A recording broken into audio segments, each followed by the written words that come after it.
Hello, Assalamu alaikum. I am Mohammad Suhaib and today we are going to discuss what are pipes. Pipes are basically the way through which communication happen. आज हम लोग pipes के कुछ programmes perform करेंगे Linux के अंदर।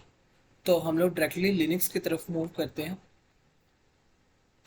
Now we will create a C language program. To create a C language program, we will write gedit pipe.c. C language has been created. Now I will paste one program and I will explain you। इस code के अंदर सबसे पहले हमने library लिखी। Library के अंदर फिर हमने इंट मेन के अंदर हमने लिखा 4 buff 20। ये एक डाटा टाइप है करेक्टर की। और बफर हमने यहाँ पे बफर को साइज दे दिया 20। और फिर हमने लिखा print F inter any short string, जो कि आउटपुट देगा कि यूज़र को आउटपुट शो करेगा कि वो एक शॉर्ट स्ट्रिंग इंटर करे। उसके बाद रीड जो है वो क्या करता है, वो यूज़र से रीड करता है। तो वो हमने क्या उसको दे दिया बफ 0। बफ क्या हमने दिया 10। 0 जो होता है वो रीड के लिए यूज़ होता है और 1 जो होता है वो राइट के लिए यूज़ होता है। तो उसके बाद हमने क्या लिखा राइट 1 बफ 10।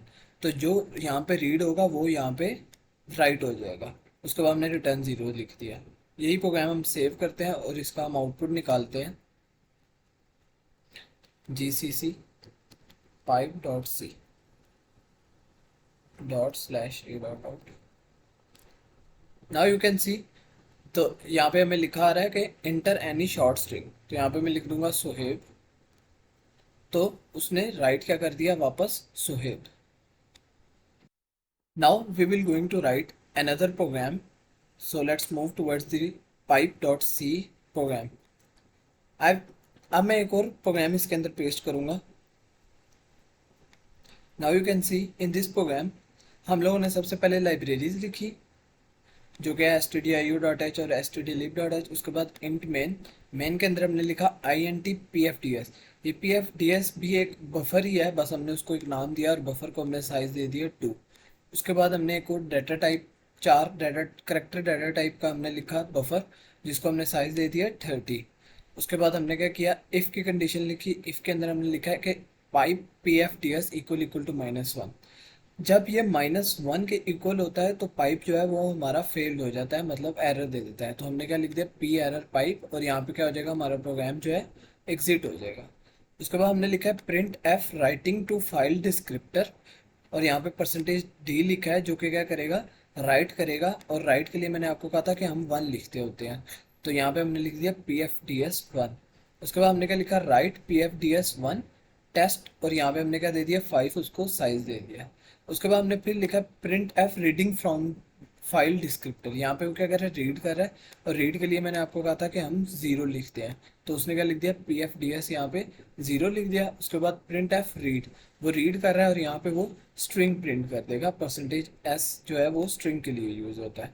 और यही प्रोग्राम अब हम लोग रन करके देखते हैं। इसको पहले सेव कर देते हैं। यहाँ पे हम लिखेंगे gcc pipe.c, उसके बाद ./a.out। अब आप लोग देख सकते हैं यहाँ पे सबसे पहले क्या हुआ, राइटिंग टू फाइल डिस्क्रिप्टर, और वो उसने क्या दे दिया, उसको pfds एक दे दिया 4। और रीडिंग फ्रॉम फाइल डिस्क्रिप्टर उसका pfds है 3। और एंड में क्या हुआ है, रीड, और वो क्या हो गया, फाइल जो हमारा प्रोग्राम है वो क्या हो गया, एंड हो गया। पाइप्स को और क्लियरली समझने के लिए हम लोग एक और प्रोग्राम की प्रैक्टिस करते हैं। तो यहाँ पर मैं एक और प्रोग्राम को पेस्ट करता हूँ और मैं आपको एक्सप्लेन करता हूँ ये कैसे वर्क कर रहा है। यहाँ पे सबसे पहले वैसी लाइब्रेरीज लिखी है, उसके बाद इंट मेन में आ जाते हैं। यहाँ पे सबसे पहले हमने एक n नंबर इनिशलाइज किया, इंट n। उसके बाद हमने क्या लिखा है, इंट fd, और यहाँ पे हमने उसको साइज दे दिया 2। उसके बाद हमने एक करेक्टर डाटा टाइप का बफर लिया 4 बफ, जिसको हमने साइज दे दिया 1025। उसके बाद हमने एक और करेक्टर डाटा टाइप का हमने लिया है, डाटा लिया है, जिसके अंदर हमने जिसको हमने कांस्टेंट बोल दिया। और कांस्टेंट के साथ हमने उधर अंदर लिख दिया hello this is return to pipe. ठीक है, उसके बाद हमने लिख दिया पाइप fd। ठीक है, ये यहाँ पे एफ डी जो हमने यहाँ पे लिखा था वो यहाँ पे पाइप के अंदर लिख दिया। उसके बाद हमने लिखा राइट एफ डी वन।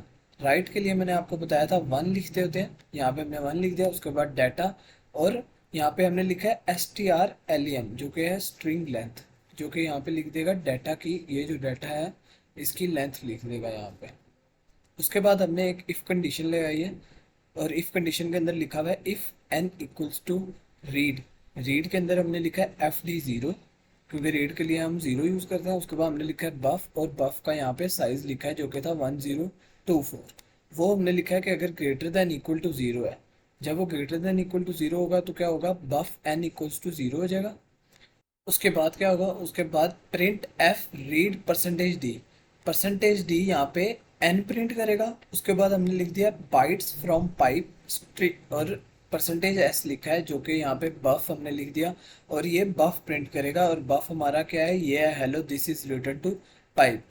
तो यहाँ पे उसके बाद हमने एक एल्स की कंडीशन लगाई है, और एल्स के अंदर हमने लिख दिया कि अगर ये इफ़ ट्रू नहीं होगी एल्स तो क्या होगा, कि तो जो हमारा पाइप है वो एरर दे देगा। तो पी एरर हमने इसके अंदर रीड लिख दिया, और जो हमारा प्रोग्राम है एग्जिट कर देगा। तो अब हम इसको चेक करते हैं कि ये आउटपुट कैसे देगा। यहाँ पे हम लिख देते हैं जी सी सी पाइप डॉट सी, उसके बाद dot slash A dot out. यहाँ पे आप देख सकते हैं उसने पहले रीड लिखा, यहाँ पे एन नंबर आना था, तो एन हमारा क्या आया 29, और बाइट्स फ्रॉम पाइप। उसके बाद मैंने आपको कहा था कि वो स्ट्रिंग प्रिंट करेगा, वो जो कि क्या था, hello this is return to pipe. तो यहाँ पे उसने क्या दे दिया, bytes from pipe hello this is return to pipe. I hope आपको ये पाइप्स का टॉपिक अच्छे से समझ आ गया होगा। थैंक यू एंड अल्लाह हाफिज़।